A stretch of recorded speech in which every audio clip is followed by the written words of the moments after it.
Let us pray in the morning. Dungga ang akong mga pag-ampo, O Jehova, patilunghugi ang akong kalag. Mga liupo sa imong pagkamatinumanon ug sa imong pagkamatarong.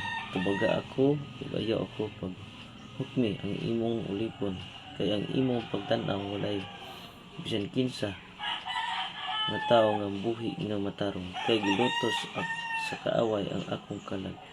Iyang gidugmok ang akong kinabuhi.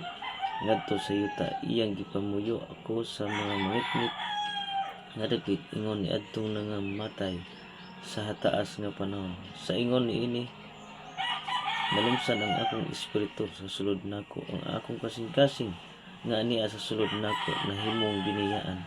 Akong ipahinumduman ng kanhing mga adlaw, nagpapalandong ako sa tanan mong buhat. Nagapamahuna-una ako sa buhat nga sa imong mga kamot.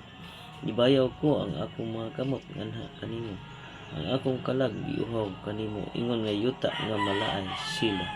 Dalia ang pagtubag kanako, O Jehova, nagakaluya ang akong kalag, kay tagua ang imong naong gikan kanako. Aron dili ako masama ni adtong mga nananaog ngadto sa lubnganan. Ipabati kanako ang imong mahigugmaong kalulot sa kabuntagon, kay kanimo misalig ako. Ipahibalo kanako ang dalan sa akong pagalaktan, kay kanimo gibayaw ko ang akong kalag. Luwasa ako, O Jehova, gikan sa akong kaaway. Kanimo midangop ako aron sa mataguan mo ang akong tudloi ang akong pagbuhat sa imong kabubuton, kay ikaw mo ang akong Dios. Ang imong espiritu maayo man manduik ako didto sa yuta sa katuliran. Buhion mo ang akong Jehova, Ginoo, tungod lamang sa imong ngalan, tungod sa imong pagkamatarong, kuha ang akong kalag gikan sa kagul-anan, ug diha sa imong mga higugmaong kalulot putla ang akong mga kaaway, ug laglaga sila tanan nga nagsakit sa akong kalag, kay ako mao ang imong alagad.